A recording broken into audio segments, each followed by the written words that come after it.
When uttered at the right moment, a rude word can suddenly bring an otherwise dull and lifeless sentence dramatically to life. In the distinctly unamusing world of humour research, this is known as a jab line. It adds emphasis and a touch of the unexpected, a common component of humour. The brains behind the baroque language of The Thick of It is Armando Iannucci. People have strange views about swearing, and we all do. Some people worship it almost to a mad excess. Some people are afraid of it or decry it to what I would consider an equally mad excess. But I think one of the things that's hard to deny is that it fuels a sentence. It gives it an energy and a drive that any replacement word just doesn't. I mean, there is a difference between what do you think you're doing and what the do you think you're doing at the most basic level. Yes, and also, you know, it works as you know, a verb and an adverb, and it has many functions. The line people keep quoting back to us of Malcolm Tucker's is his phrase when someone knocks on the door, "Come the f*** in or f*** the f*** off," where it's used delicious. It's used in different. It does different. It parses three ways. You know. So the reason the swearing is there in the thick of it is primarily because I wanted it to feel authentic, and I wanted the viewer to think you were genuinely eavesdropping on what the world behind closed doors in Whitehall was really like.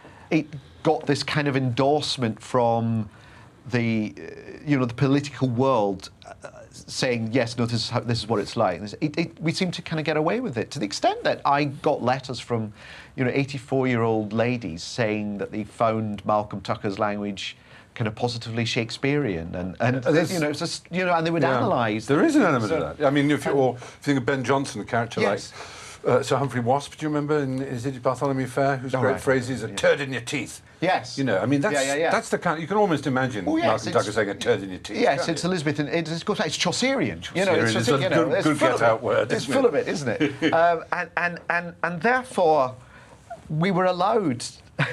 We're effectively ran up to like 100 a program, really.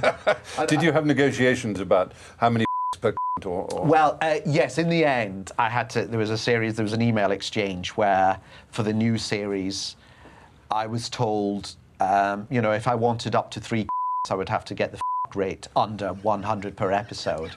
And I remember saying, well, we've only got plans for 1 this episode, so am I allowed to go beyond 100 per ep? I don't know where we got to, but anyway. What about where do they come in? Oh, they're almost. They're almost. It's just like breathing. I mean, it's like. We are a bit less scandalized by sexual language.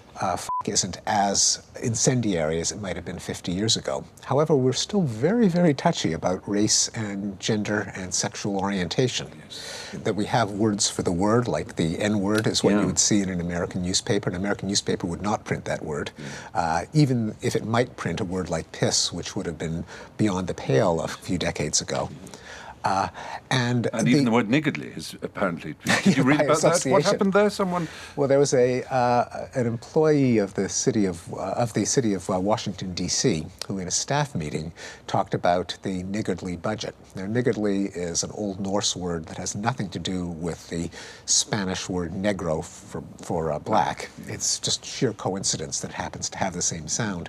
But he was accused of using a racial epithet, and he was actually fired. He was then offered his job back, but because people took umbrage. But that tells us about the sensitivity, doesn't it? It tells us that words matter to people desperately. Yes. For middle-aged, middle-class white men like me, the N-word is a definite taboo. I want to find out whether comedian Stephen K Amos thinks racial or sexual epithets are ever acceptable or even funny. Stephen, you are, like me, a member of proud minorities. Yes. You're very obviously gay, but I believe you came out recently as being black. Is that correct? Yeah, much to the confusion of the audience. They were like, really?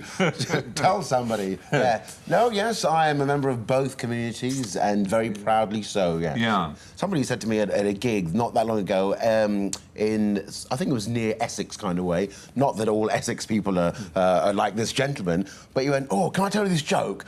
I went, you don't really tell a comic a joke. He went, oh, no, it's funny, it's funny. I went, all right, then. And he goes, well, guess what, right? There's this coon, yeah? And I went, mate, I beg your pardon. And he went, not you. What? Like I was going to go, wait, I pray continue, Oscar Wilde, tell me more. I was just incensed. And then when I pulled him up on this, and how can you say it? Then he went, but you're doing black jokes. I'm like, but it's not the same. Yeah, now that's a really interesting point, because Chris Rock, who I think is a brilliant comedian, one of the best, the American comedian, he uses the N-word quite freely. And indeed, so do a lot of, gangster rappers and, a lot of black comedians. I don't know if you use it. I still can't say it. I have to say the N-word, because I'd blush if I said it to you. I'd feel very self-conscious.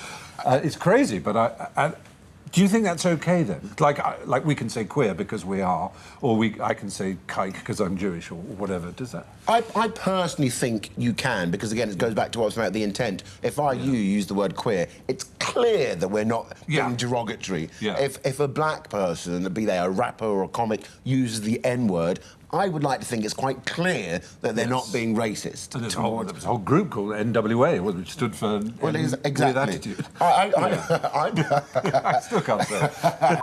Oh, thank you. Wash your mouth out. I don't personally use it myself, because I come personally from a generation where I remember it being such a derogative word. Yeah. That's why I don't use it. And I'm sure, as I can remember right now, that being called that same word many, many years ago. As a kid, walking down the street with my mum, someone shouted out of a car. That moment, there was a very, very different feeling.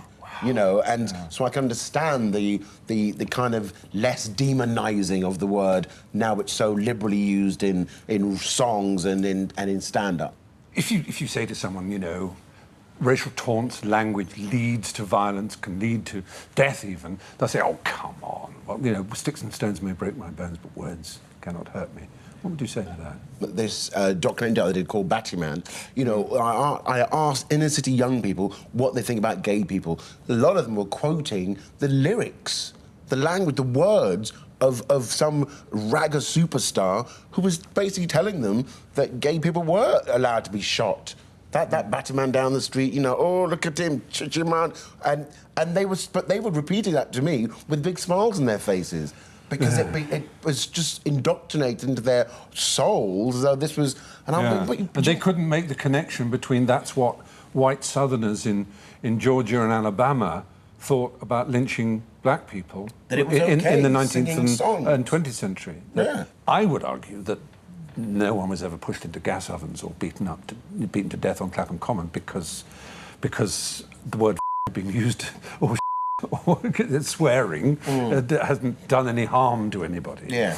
Personally, I would argue that. Whereas saying you Jew, you whatever, does seem to lead to an attitude of almost dehumanizing people from minorities. And once they're dehumanized, you can kill them, as the Nazis showed on an industrial scale.